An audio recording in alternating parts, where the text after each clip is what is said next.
ما ته پرې د زو سپارم غم مکوا ان شاء الله. ګوره باب غزوه ذات الرقاع وهي غزوه محاربه وهي غزوه محاربو حصفه وبني ثعلبه من غطفانا. ګوره علماء کرام دې ځنه امام بخاری یو باب ذکر کوي چې هغه ته باب د غزوه ذات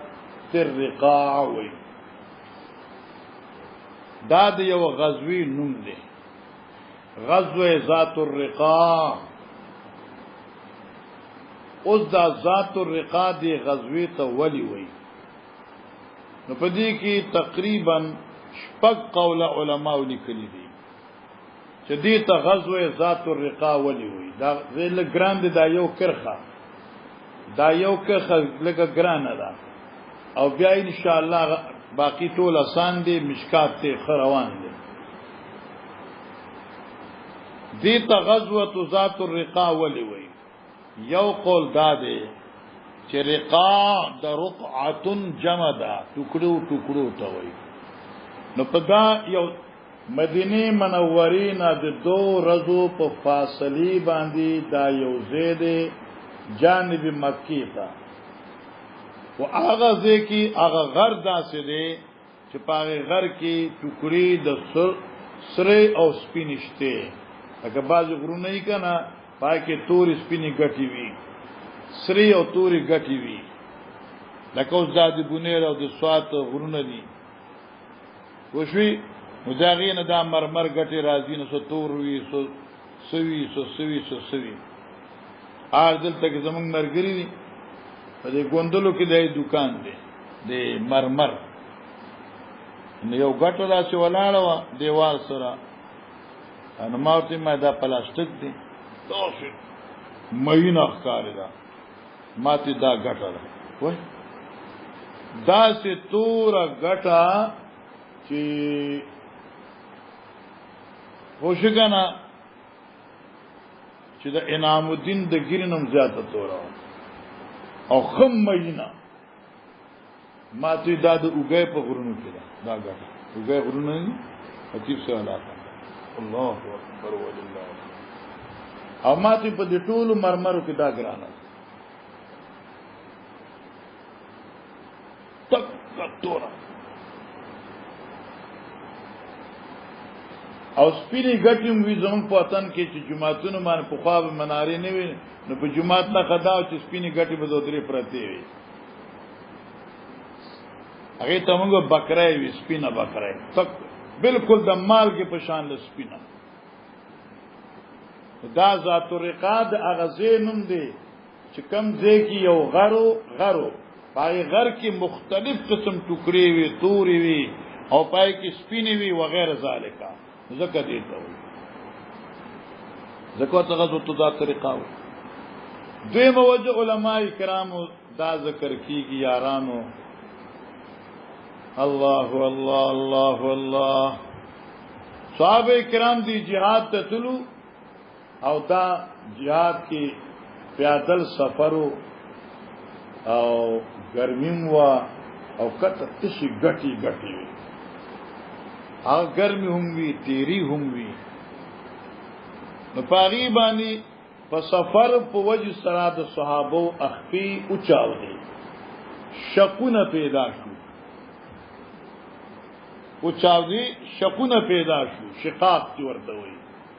صحابه کرامو به تیګري چړې کپڑے ټوکري چړې هغه جمع کولی او پاغه به د خپل اخپونه تاولي. سید زمان امیر صاحبہ داسی کیفیتو چې دا خپو دا نکونه هم وتلو. الله اکبر ولله الحمد. اوس سعودي ډیر مخ روان دي مدینه ته چرازی د مکې نه دا منظر مولوی صاحب کې تاسو حج وکړه بیا په دې ورځو کې ته بخاری نشو لولو خدا زو تکړه الحمدلله لولو ما زه چې دا منظر یاد کوم نو مال جړه راځي موټروي د مکې نو 10 लाख داسې دي نو 10 लाख داسې مدینه ته 10 लाख راځي نو مکې ته د مدینې نه 10 लाख روان دا جانو ټول ته جمع یې کنه یکدم ټول یو ځکه مکه کې نه جمع کې نه مدینه کې ټول جمع کې نو 10 लाख روزانه زیرازي او دغه بسونه چې ګوري نشمارلو نه کوم ناراضي عقل حیران پاتې شي او یو کپنې بسونه نغي سہولت لپاره کارټونه بس نمبر 212 دا به تعالی ټول کارټونه درکې چې ته خوشوي نو بس نه خطا نمبر ګوراله راځه او بعضی بسونو سره چا سره تور کپڑا تړلی چا سره شنک تړلی چې د زنانو ته پتی ځای د شنې ټوکري وال زم بسته البته ورکی خلک نو دی لارو باندې ګټي پرتی دي او دې ورکی باندې دا اوس دوی دا مالدار شي بلډوزر سره دا ګټ چوتې لاندې مټر راوي او بیا مزرعي جوړي انور چې دا ګټ بالکل دا سبب چې دا ته بالکل مصریانو دا ترتیب سره ګټي الله دې رحمتونه خو به امید لرو کنه چې چرته لاړن بیا خو دا بوډا یادوي کنه چې هغه بوډا داسې خبره کړې و او واقعي په دې ځمکه دا ګټ داسې پرتی دي لکه چې مصریانو اخی چې دغه چې په دې ګټو باندې تر روانه سپلای دوشلېږي استاد حقونه بس جوړيږي هغه زخمونه صحابه کرامو د خپل حقونه کپړې چیرې تاوي کړې چې زمون خپل ته نقصان نه رسي او بیا ورستو نتله او دلته چې زمونږه به چټي چې دا ورستو کوو بیا زمونږ پرته کوي پوښي کنه څوک به ټلیفون راغی اسوګه چې پلار مې نه جوړلې اسوګه ماشوم یو بیمار د هسپتال ته وستل غواړي څوګه کور کې سوچته نه ساورې د قربانې لا غستل غواړي اوس کور کې ډیر خلک غوښ دي 2 ورځې کې بیا کور کې خلک نه وي ان دارز یې مونږ باندې ریوځي تیری خیال ورته د صحابه د معاملات ته ګوره حیراني کې وته خپې تړلې او ته چلار چې تاسو پته ولګي دې ته ځکه غزوه ذات الرقاع وي درې موجو علما ذکر کوي چې صحابه کرامو ځان لا جنډي جوړې کړې د مختلفو چړونو چړې پیژنې کنا مختلفي چړې راغونډې کړې وي سری پکې وي سپینې پکې وي شنې پکې وي زړې پکې وي سری هم پکې وي سرو رواج ته نشنلیانو ته مخه وشګنا مختلفی چیرو جنډي جوړ کړي استاد هاشم لیکلي دي لانه رقوا فيها راياتهم د مختلفو ټکړو جنډي وي د چا د جړوا د چا د سپینو د چا د تورو او چا تور سپینو نور څه ډېری لانجی جوړ کړي وي او ځګنا په دې جنډو کې یو جنډه عالمي نبی ورته نشي ویل ښا نن سبا خلک کوئی چې دا تور سپینه چخکاری دا د چا جنډه دا مسلم ارور دا د پاک رسول الله جنډه دا او ناتونه شروع وی تا خیال ورته مولانا صاحبہ خو خو چا باندې رد ځکه نه کوم چې زما مزاج رد کول نه دي خدا دې چې مفتی شفیع رحمه الله په فقہی کتاب لیکل دی او پای کې دا خبر لیکل دا چې دی وخت یو سړی خپل جنډې ته عالم نبی نشي ویلې لکه دی میراب ته میراب نبی نشي ویلې دی منبر ته منبر نبی نشي ویلې دی مصلی ته مصلی نبی نشي ویلې دا خو منبر زما د پرون په ناشته پونه شو مولانا سیوا دا مصلی خو په ډیر اعلی غټه مصلی چاره وړي د سړي ځامونه ویل کنه دا مسلمانانو ارجو کړه غټه مصلی سره په کې خد مزدار مذکور شي نو دا اوس مصلی چې دا خو امام ده دا نبی صلی الله علیه نبی موږ کړی نبی لیدل دا خلاصو جو خبره دا میراب د مرکخیل جمعه کې میراب نه کیږي دا رنګ دا جنډه چې نن تا په کور لګولې دا دې تبع عالم نبی نوای صحابه کرامو پیغمبر علیہ السلام چې کوم ځای ته بلار نو د دې اهتمام خونو یو بیبي ته به راکړه دوپټه دی راکړه جنډا په بارو نو دوپټه بس پینه وا کې هغه تور وا کې هغه جړه وا کې څنګه چې څنګه دوپټه به بیبي بلاو شو هغه په لرګي باندې کې خدا چې دې چې محمد رسول الله صلی الله علیه وسلم تخیل ورته نو دیتا غزوه ذات الرقا زکه وی زکه چې دلته صحابو د مختلفو ټکړو نه ځان له جنډي جوړې کړې د دې ته غزوه ذات الرقا وی هغه تور دا سپینه دا داسې هغه سي لکه تاسو به چټای په وخت کې ځای خپل علاقو ته نو چې کوم ځای کې د مجاهدینو قبرونه یې کنه د افغانانو کیمپونه چی ان دې ځکه تاسو ګوره نو دای مړي چې راشي نو غیبان بیا دې جنډي ودرلې چا به شنوي چا به سپینوي چا به زړوي چا به سي چې چا کور کې کوم ټوکړه د کپڑے ملاو شنو جنډي په جوړه کړه نو څه ګوري جو مختلف تبه چې د کپړو دکان دی ذات الرقا په دې اعتبار سره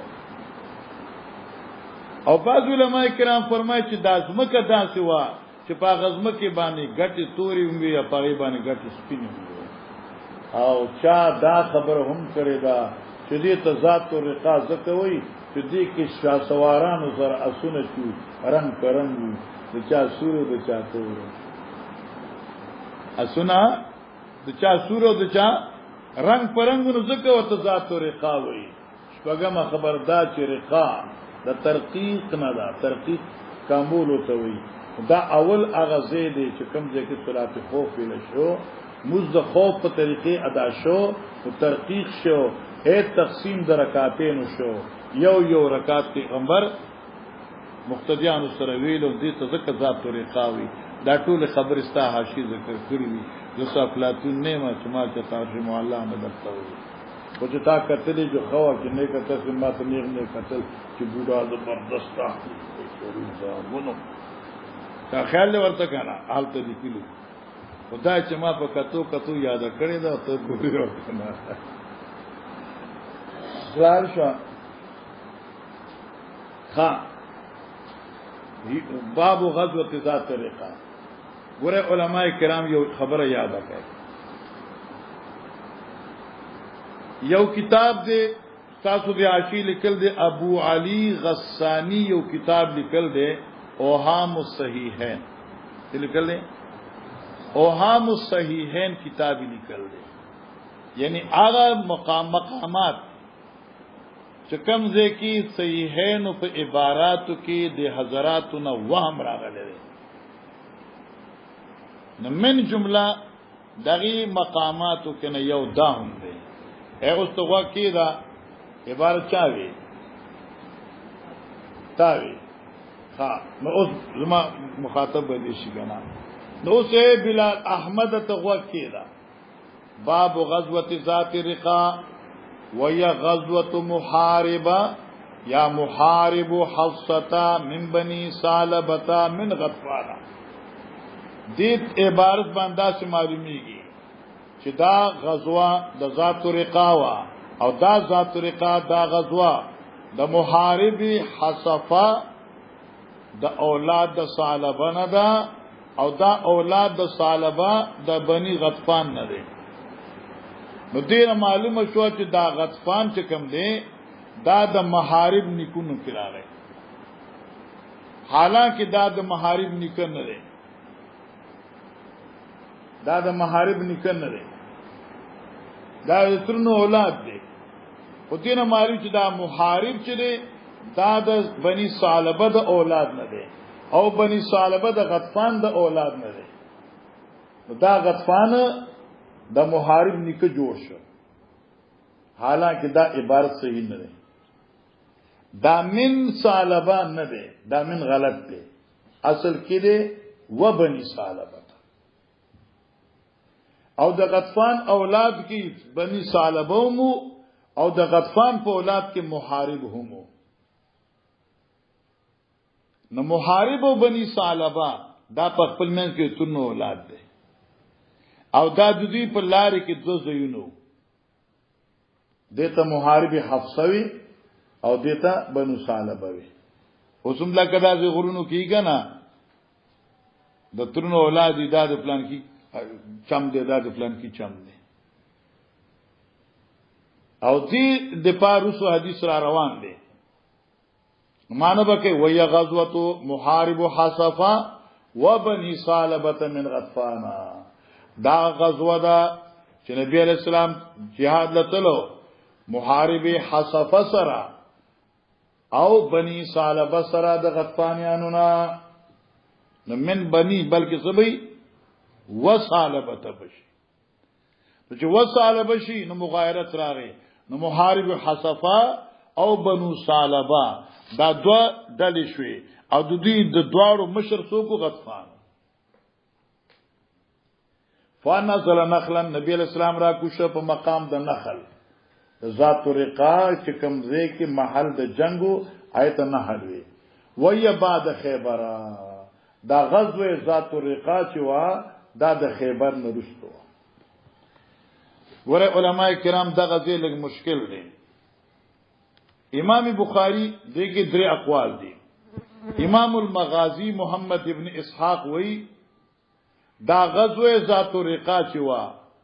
دا د غزوه بنو نذیر نه رسټو او د خندق نه مخ کې وا چې د غزوه خندق نه مخ کې شو نه غزوه خندق مونږ پرون ویلو چې کم کال کې وا 4 کې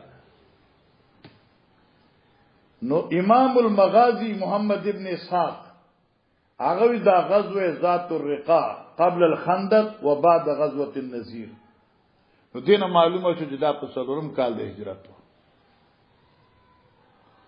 دویم قول دی د ابن سعد او د ابن حبان هغه وی چې دا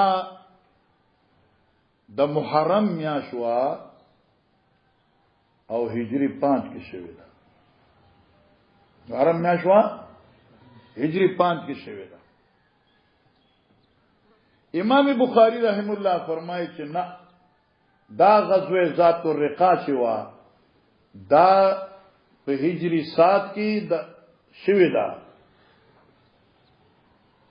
او پس تا خیبر نشوی دا نو خیبر جنگ خو په هجری 7 کې شوی دی کنه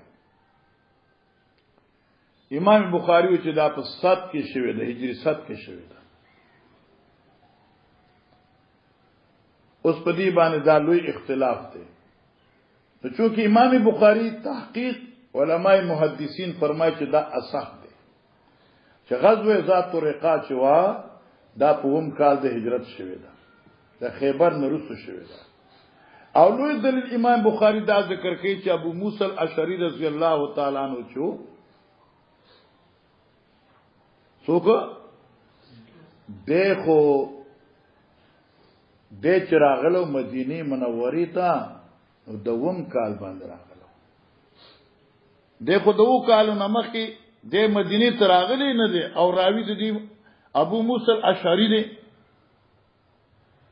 نو معلومه چې دا باب الخیبر ده دین د دوی پیش کړي چې جابر ابن عبد الله وی چې نبی علی السلام صلات خوف چې کم ده دا په ومه غزوه کې کړه ده ومه غزوه ذات الرقاع راځي د خیبر نه بعد راځي لکه بدر شو احد شو نذیر شو خندق شو قریظه شو سوجو خیبر شو ذات الرقاع شو اصلاح شو داومه غزوه ده لکه اوس رسو ذکر کوي نو امام بخاری دا نورم دلال به درته پیش کوي نو دی وی چې دا د ذات الرقاع دا غزوه چې وا د خیبر نرستو په هجری 7 کې شوې ده او پاغي باندې دلایل مضبوط دي اوس دې په خپل وی بعد خیبر او دکته لئن سر دلیل اول د امام بخاری لئن ابا موسی جاء بعد خیبر ځکه چې ابو موسی الاشعری رضی الله تعالی عنہ چې دیو حبشي ته تلو او حبشي نه چراغلو نو پس د خیبر نه راغلو او خیبر په کم کال کې فتح شو وم کې او وم کال کې خیبر فتح شو چې وم کال کې خیبر فتح شو نو ابو موسی الاشعری هغه نری سره راغله ٹھیک شو او ځکه چې ابو هريره په وم کال کې مسلمان شو پس خیبر نه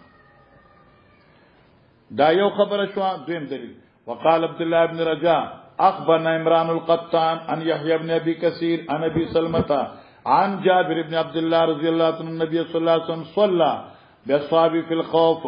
نبی علیہ الصلوۃ والسلام مسکلو خپل مرګرو سره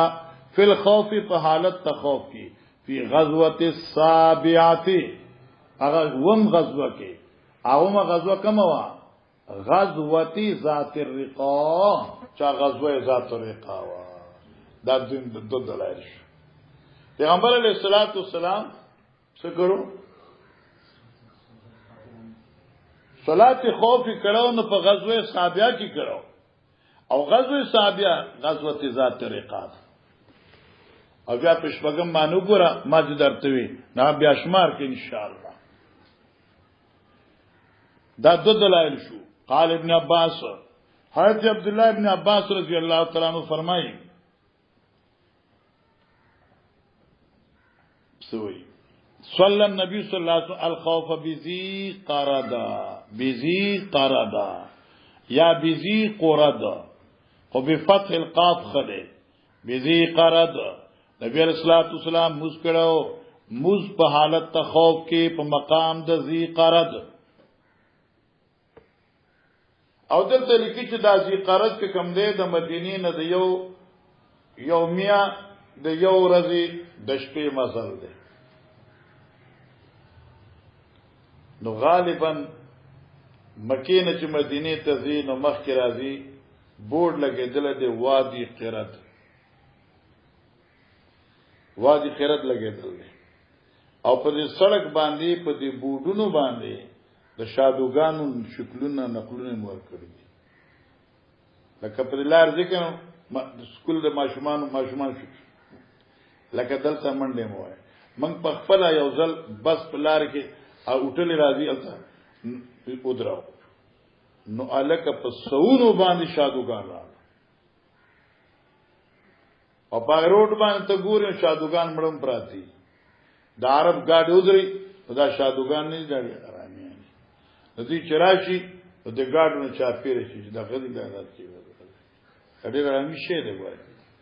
دمر پلیس شه دی چې د حد نه سوا پلیس شه اقوده دي ټول اسخای چې تاسو ته کتلی دي دا شادوګان یا خدای دې وختونه ډکې ګند دي مشران چې وخت پکې نه درګه چته پاګلار خدای دې تا بوزي عمرې حال دنته به حیران شي وته نو شاید چې دغه وادي قرد الته لیکلي دي د غزوه ذات القرد اوس بعض علماء چې دلته تعارض راغی چې لکه صلات خوف په غزوه ذات الرقاع کې کړ دې بل چې ذات القرد کې کړ دې بعض محدثین فرمایي چې صلات خوف خو یو ځل نه دي شي صلات خوف متعدد درجه متعدد مقاماتو کې شوی دی وادي قرد کوم شوی دی او په ذات الرقاع کې شوی دی دیم قول دا چې دا ذات الرقاع او قرد چې کوم دی دا دواړه قریب دي دا دواړه سری قریب دي یا ذات القرد هم صحیح شو وادي قرد شو او کې غزوه الرقاع شو وادي قرا شو اشکال نشته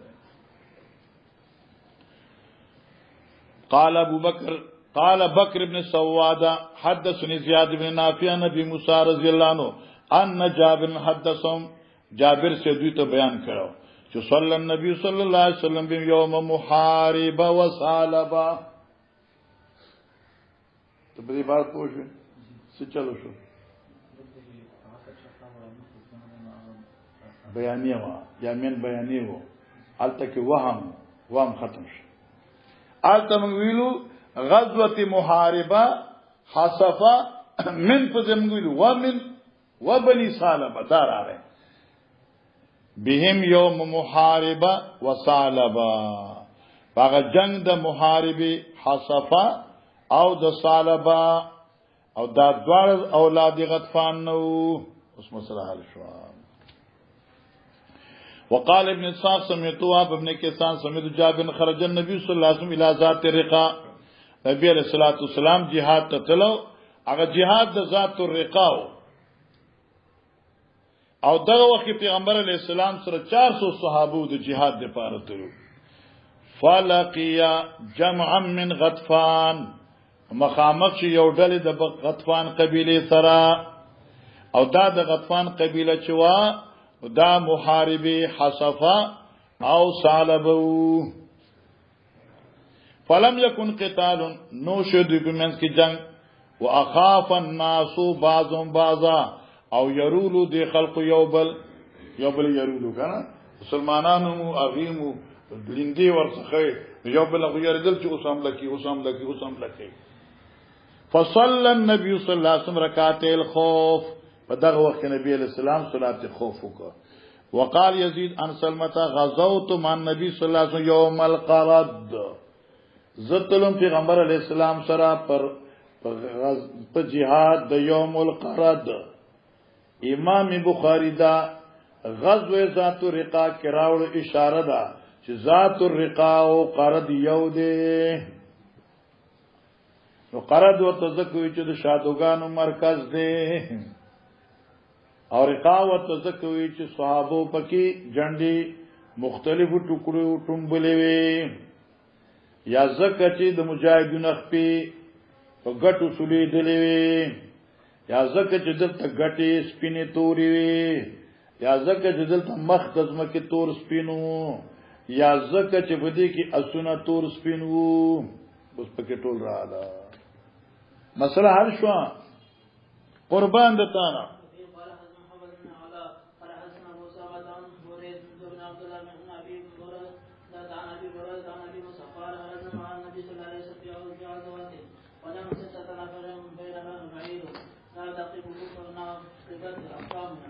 ما ته پرېږه د ګورم.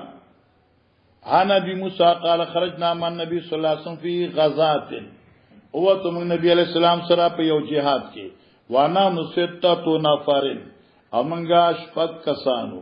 بیننا بعیر، په منځ کې زمنګا یو اوخو، نعتقبه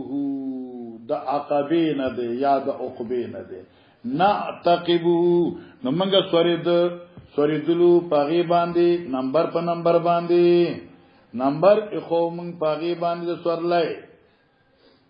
او خيو دي امنګه کسان سویو اشپاګیو. اوس علما دې ځکه اختلاف تراله چاوي دا غزوه ذات الرقاع چې کومه ده دا ځان لدا او دا قرض جدا ده. ځکه چې دل تراغه چې موږ یو jihad کې تلو او پاغه jihad کې موږ شپږ کسانو او خيو، حالانکه اوس ما د ذات الرقاع په jihad کې 100 صحابه 400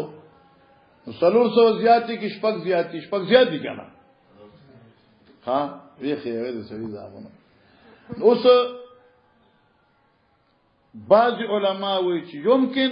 چې دا غزوه ذات الرقاع به 2 ځله شي، یو ځل بشپک کسان تلی بل ځل به 300 تلی، لیکن مطبقین تطبیق کوونکی وایي چې اشکال نشته ده، کسان شپک سو خوان به کمی نو په یو اوخ په شپک روان دي، دغه څه اشکال. کسان خو زیاتو خو سورلې کمی وي، لکه شپک افراد په یو اوخ باندې تقسیم شو. پوښ کنه لکه ته قرباني کوي ان غواګانی دي، ان غوا کې وسوم کسان شریکی کې سوال ها انا وو نو استوي چې لکه موږ قرباني کړې و کسان یو غوا، او سید زمان سے وی چې موږ قرباني کړې و او موږ 300 کسانو زه تطبیق تاروشته آی موږ 300 کسانو او دې منګه شپږ کسان یو غوا لاله کړو، نو ټیک ده کنه 300 کسان شپږ کسان یو غوا لاله کړه، دې څه ښکار دي دا پیژنې سدي دا من ورته یو چغجای یو اکوړ بادام یو په بادام کې دنه داخله غته ګیرای وي تاسو څه چې کوم سره خوري چغجای دا زوی په منځله ده بادام ورلرګي نه او دا چغجای اوس به پوښیږي دا خلک ا دې په ما ډیر مې قدرتي کار حالانکه دمر کې نم نه زم نه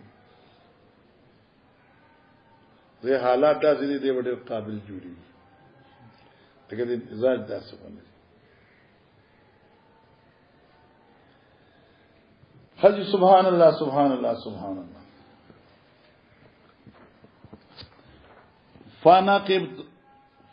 فنقبت اقدامنا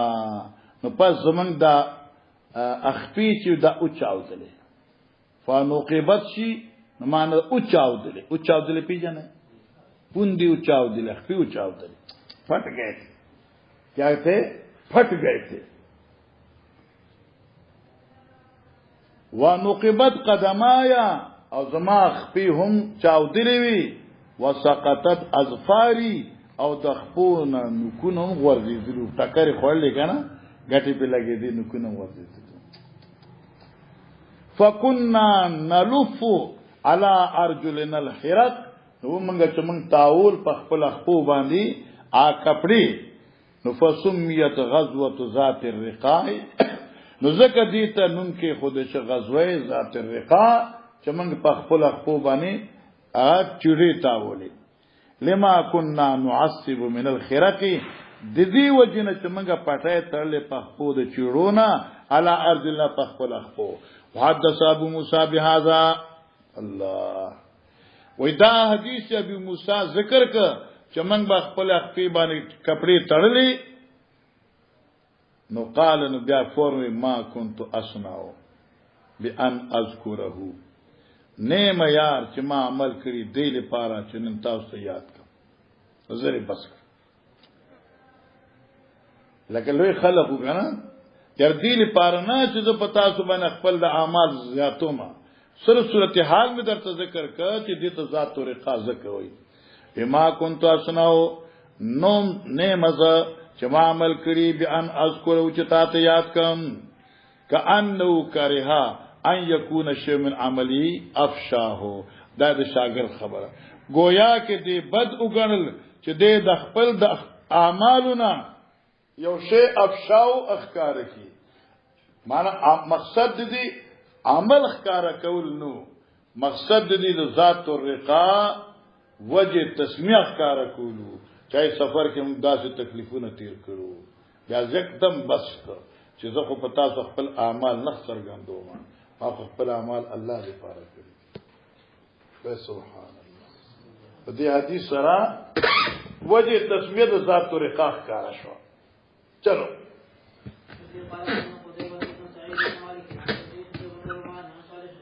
سبحان الله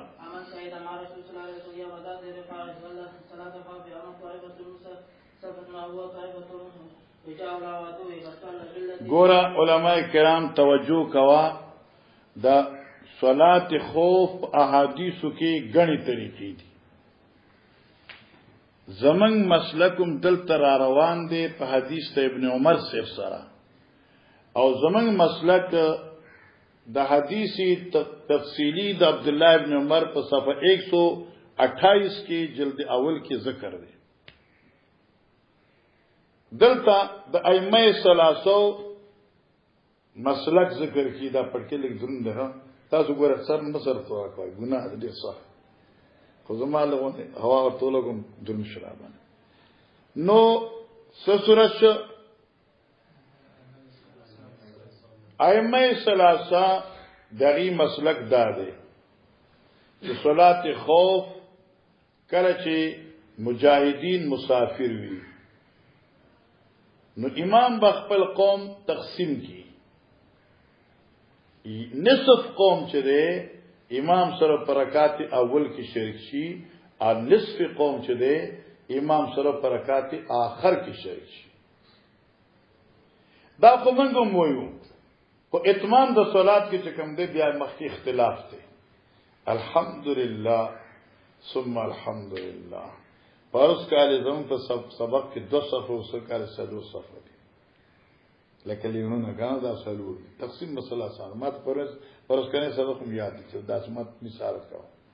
لکه اوس امام ما دا 2 صفونو والا اول 2 لیونو والا دی ما سرکات اولو کی بیا وسکي نه کنه بیا وسکي ائمه ثلاثوي امام به 2 رکعات ته چودريږي نو دی به زر خپل 2 رکعاتو کی دی به زر خپل 2 رکعاتو کی زیبا هغه رسنی صفونو والا براشي امام سره به 2 رکعات کې شي امام چې په قیدی کېناست نو دی به زر پاځان له 13 رکعاتو کی نبي ابو ذی چکینی تشهود التحیات بووی امام سره السلام وګرځي او په دې موږ کې نقل او حرکت کم دي قوم دې صف اول ته شرکت ته امام په تکبیر تحریمه کې ملاو شو او قوم آخر ته شرکت ته امام په سلام کې ملاو شو دا دې کې دا طریقه ذکر سمجھتم کنه ها په دې کې ګور شپارس طریقې دي شپږ مشهوري دي بل طریقه د خود ته نه ذکر شنه حضرت تاسو سره ذکر کوم بیا چې کوم ځای کې ذکر کیږي نه تاسو ذکر کوم بل دا د لکه خدا صرف په صورت باندې چې قبله ته متوجي وي لکه اوس موږ مخ دشمن مخامخ قبله ته ده او دا ټول قوم ماس پسې ولاړ دي زه چې رکوع لاړم صف اول رکوع ته لاړ دی لا ولاړ چې ما سمع الله لمن حمدا نو رکوع لاړ صف ځای رکوع لاړ چې زه سیدی لاړم الله اکبر نو صف اول لاړ سیدی ته هغه ولاړ خو شو کنه نو ما چې دواړه سیدی وکړي قیام رکعت ثانی ته وکړ دوی زر لاړ صف ثانی والا هغه سیدی وکړي بیا موږ سره ودرېد دغه ټول راتل نشته سر دشمن ته مخامخ ولاړ خو به ذکر ذکر نه دی واما عندنا هغه د چې امام باور رکعت چوکي دا طائفه با رکعت امام د 2 رکعت ته پاسي او دا طائفه به وجاه العدود لري لا اخلاړ شي ابله فرقه براشي امام سره به 2 رکعت کې شریک شي امام سره به قیدی کوم شریک شي چې امام سلام واړو امام مز مکمل شو دی بلار شي دشمن ته هغه اوله فرقه براشي بلا قرت په مز پوره کی بیا باقي مز خلاص بیا ورسره فرقه راشي مال قرت په مز پوره کی خبره خلاص شو پوښي زوم په دې طریقه کې نقل او حرکت زیات راغی نقل او حرکت زیات راغی خدای څه ښکار ځکه نشته دي چې صلات خوف کې خاصم نقل او حرکت شته کنه دغه څه مسله ده ولنا حدیث ابن عمر دی او حدیث ابن عمر اصح دی خدا مسله خود جلد اول وا خودی ځکه درته مختصر ویلا اوس دا زما قاری سیب چې وای خیرت زبر ته وکیل ورته حدثنا قتيبة بن سعيد عن مالك عن يزيد بن رومان عن صالح بن خوات عمن شهد مع رسول الله صلى الله عليه وسلم دین نقل کې حدیث دا چا ځوانانو نه چې نبی علیہ السلام سره شریک شو په jihad کې یوم ذات الرقاء صلاه الخوف عمن شهد مع رسول الله صلی الله علیه وسلم صلاه الخوف یوم ذات الرقاء دین نقل کې دا چا نه چې نبی علیہ السلام سره شریک شو په مزد صلات خوف کې کلا یوم ذات الرقاء هغه رز د غزوه ذات الرقاء څنګه نقل کې ان طائفه صفت ما یو طائفه نبی علیہ السلام سره صف وتړه او طائفه وجاه العدو یا وجاه العدو او بل طائفه چې هغه ولاړه مخامخ دشمن ته فصلى بالتي ما هو رکعتن مزک نبی علیہ السلام هغه طائفه چې کوم دې سره یو رکعت ثم ثبت قائما بیا نبی رسول قیام وکړ دیم رکعت کې ولار پاتې شو واتموا لانفسهم ندی اکبر کا ځان لا دیم پورا ک لکما تیلو کنا او سلام یوارو ثم منصرف ولارل فصفوا وجال ادو دشمن تو درېدل وجات الطائفه الاخرى ارى لبل طائفه فصلى بمرکعه التي بقيت من صلاته نبی اسلام دې دویمه طائفه سره هغه رکعاتو کدویم چې چې کوم د مخکې رکعت نه پاتیو. ثم ثبت جالسا بیا نبی صاحب په خپل قیدی کې ناس توګه قیده کولا واتموا لانفسهم بیا دوی پورا خپل ځان لموز. ثم سلم بیا نبی پاک په دوی باندې سلام واړو. دښوا دا قدم د طویل وا خو دا جایز ګار دي خو موږ دا خبره او لازم کنه دا چې دې کې قلب موضوع راځي قلب موضوع راځي ځکه چې مقتدی له تابعدار د امام په کار او دلته امام تابعدار ته مقتدی ګرځي. وای پوښښ کنه. وقال معاذ حدثنا هشام بن ابي زبير بن جابر قال كنا مع النبي صلى الله عليه وسلم بنخلين ومنګه پیغمبر علیہ السلام سره په مقام د نخل کې د غزا طریقه دې ته نخل وي. فذكر صلاه الخوف دا صلاه خوف ذکر کا. قال مالک وذلك احسن. امام مالک یعنی انس ابن مالک وی یعنی مالک ابن انس وی وذالک احسن. دا طریقه په دې حدیث کې چې دا طریقه ډیره بهتره ده. ما سمعت فی صلاه الخوف دا خ طریقه د پاغه طریقو کې ما په منځ لذیذ سمعت ما یعنی الذي سمعت فی صلاه الخوف دا خ طریقه د پاغه طریقو کې چې ما اوریدو په بار د صلاه خوف کې.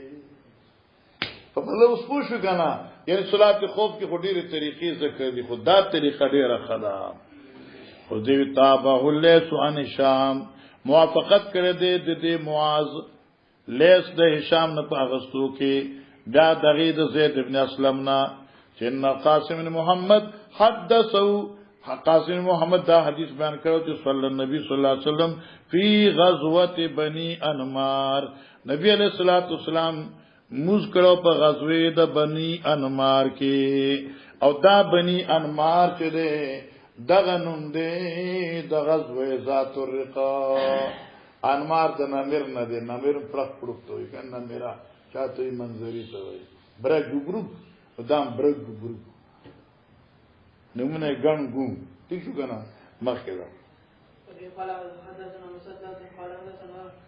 يحيى بن سعيد قال عن يحيى بن سعيد الانصاري عن القاسم بن محمد قال ابن حواتم عن صالح بن ابي حاتمه. دا ګوره دا دیم روایت چې د صالح ابن خوات ذکر کوي د سهل ابن ابي حسامه زموږ د محشی ذکر کړ دی چې دا حدیث دا سهل ابن ابي حسامه چله وې ته رسول الله صلی الله علیه وسلم دی نو لیدل دغه د نبی علیہ السلام په زمانه کې ډیر کشر عمر والو او ډیر معلومی چې دا حدیث سهل ابن ابي حسامه چله دا حدیث مرسل دی. اول په دې حدیث کې دا راویان درې تابعین دي مدنی دي. سهل ابن حسمن لاندې درې راویان دي. کم یو دی صالح قاسم یحیی ابن سعید الانصاری یو قاسم محمد دوا صالح ابن خوات درې دا درې تابعین دي. دې ذکر کې د سهل ابن ابي حسامه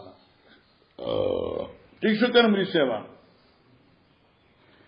قال دی یقوم الامام مستقبل القبلة وبدرګي امام مخکونګي قبله تا وطائفه منهم معه یو ډله د مجاهدین امام سره وطائفه من قبل العدو اول طائفه بدرګي دشمن طرف تا ووجوه من العدو او مخنه به دشمن تا دام د تماویلو کنه مخامخ دي نو فیصلی بالذین مورکاتن توجه کا نبی پاک امام بموزو کی آغا چا سره چې دې سراول صف کې دی رکعت ثم يقومون ندی بودريږي فيركعون لانفسهم رکعتن دوی بیا ځان یو رکعتو کې وسجدون سجدتين فی مکان دو سجدي بو کې ثم يذهب هؤلاء اقشغنا دا رکعت پوره یو امام سره رکعتو شو بیا دویم رکعت ځان له روان شو تیشه کنا یذهب هؤلاء الى مقام اولئک فیجی اولئک هغه بل طائفه براشي فيركو بمرکاتن بیا به سره بر رکعاتو کې فلو سنتان نو د امام دشو ثم يركعون ويسجدون سجدتين بیا دې ځان له یو رکعاتو کې سجده بو کې دي هغه مخکې طریقه شو کنه لکه امام سره یو امام سره بودريږي چې امام یو رکعت وک نو دی بزر پاس ځان له بول رکعت ځان لو کی دشمن ته بودريږي بل طائفه براشي او امام سره په دویم رکعت کې ټل شي چې دویم رکعت کې ټل شو نو اوس دې طریقې نه دوه معلوم شي چې امام به سلام وګرځي نو دی پاس ځان له خپل رکعاتو کې دی بخلاص یا امام به په قاعده کې وکینی او دی به یو رکعاتو کې بیا امام صلی الله علیه وسلم واړي دا امام بخاری ذکر کړ دو روایتونه او په دې کې دغه شو چې د ائمه ثلاثه مختار رائے وا اما الاحناف او ځای طریقه را روانه و قاسم شابس مثلو نه هو کې مخکې باس شو مخکې ده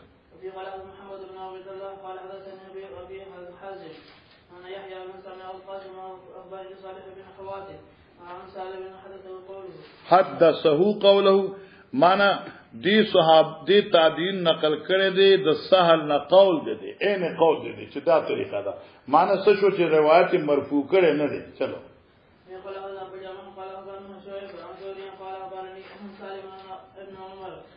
اوس دا زم دلایل دي ګوره اخبني سالمون مال خبر را ک سالم چې ان ابن عمر چې عبد الله ابن عمر قال یعنی پلار دي کنه عبد الله ابن عمر سالم پلار دي غز قال دی غزوت مع رسول الله صلی الله علیه وسلم قبل نجد مگر حضرت سیف سره تلو جهاد کې د نجد علاقه تا یعنی غرضی علاقه ته اوس موږ وی نجد ته فوازین العدو مگر دشمن سره مخامخ لو فصاففنا لهم نو منګه اغیتا صفونه جوړ کړه د مقابله فصاففنا لهم من اغیتا مخامخ صفونه جوړ کړه د دې احتمال د مز د پاره یا د جنگ د پاره مخامخ یې وته کې مخکې ده قال حدثنا مسدد قال حدثنا يزيد بن زريع قال حدثنا محمد بن زريع عن سالم بن سالم بن عبد الله بن عمر عن ابي ان رسول الله صلى الله عليه وسلم صلى بهذه الطائفتين وطائفه الاخرى وواجب على طائفه ثم انصرفوا فقاموا في مقام الصالحين اولئك فجروا اوس ګور دا زموږ روایت ته یعنی زموږ مستدل دی سالم بن عبد الله ذکر کی دا عمر سے ابن ان رسول الله صلی الله علیه وسلم صلى باحدى الطائفتين نبی علیہ السلام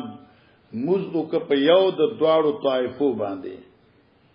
والطائفه الاخرى مواجهه العدو او بل طائفه چې وا مقابله د دشمن وا ثم انصرفوا چې چا نبی سره ور رکعت کړو دوی لاړل دشمن ته فقاموا في مقام اصحابهم دوی ادریدل په زید خپل مرګرو چې کوم دشمن ته ولاړو ټیک شو کنه اولایک هغه مخکی فجاء اولایک بیا راغله هغه ډله چې کوم دشمن ته ولاړوا فصلى بهم ركعه فات رکعت نبی اسلام هغه سره وکړه ثم سلم عليهم بیا نبی اسلام سلام واړو خلاص ثم قام هؤلاء دا ډل را پاسې دا فقزو رکعتهم دوی ځان خپل رکعت وکړه اړم به ته وقام هؤلاء بیا راغله دا دوی مډاله دوی کنه نو فقزو رکعتهم رکعت پورا کړه خبر اخلاص شو ابن عمر سے قولو مخی واقع خو هغه د کوم تاسو په سکول کې ویلې و وړي کواله کې چې نبی اسلام د بوټي لاندې چودو آیو کافر راغی د نبی اسلام تورې واغست ویلو کنه مخی خو زما خیال دی چې بخاری کې په سبا سر یو سبق ویما بیا مخی حدیث افق تبرسومه بیا مخی چې نو د چټای کې نخلاصي دو پانی زیات ته درې پانی تقریبا هغه نخلاصي د دې په دې بیا ترمذی وایو سبا خو د بخاری وایو کنه ان بیا به دوره درې څلور د موقف